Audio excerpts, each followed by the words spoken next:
reason to spend more on a preamp if you're at that level in your career and that level with your gear.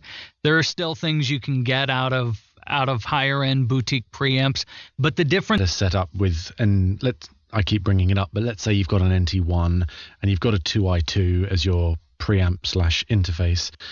Would that be a significant jump up if you were to upgrade your mic and not upgrade the preamp, or do you have to do them concurrently?